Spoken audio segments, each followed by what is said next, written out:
कोई बहाना नहीं चलेगा, आइन पर अमल दरामद करना होगा। चीफ जस्टिस उमर अता बंदियाल का लाहौर में तकरीब से खिताब, कहा आप दरख्वास्त दें और फिर देखें कि अमल दरामद बेंच क्या करता है। अदालतों के फैसलों की इखलाकी अथॉरिटी होती है। अदालती फैसला चैलेंज ना हो तो हतमी होता है। बुनियादी इंसानी हुकूक पर फैसला करने का इख्तियार सुप्रीम कोर्ट को हासिल है। चीफ जस्टिस उमर अता बंदियाल का तकरीब से खिताब, कहा अदालतें एग्जीक्यूटिव ऑर्डर पास नहीं कर सकती, हमें आइन का तहफ़्फ़ुज़ करना है, आइन के मुताबिक चलने की जरूरत है।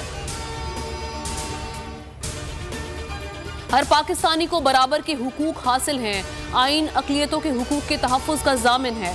चीफ जस्टिस उमर अता बंदियाल कहते हैं पाकिस्तान में अक़लियतों को मुकम्मल आज़ादी हासिल है, मुल्क दिहाइयों से दहशतगर्दी का शिकार है।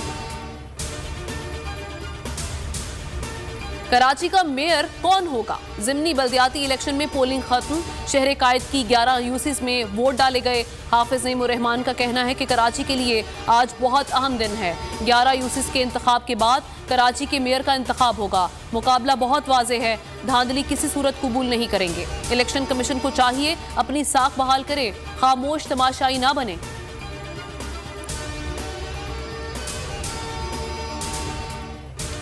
इमरान खान का अहम खिताब का फैसला, कुछ देर में अहम मुल्की सियासी सूरत हाल और अदलिया पर कौम को एतमाद मिलेंगे।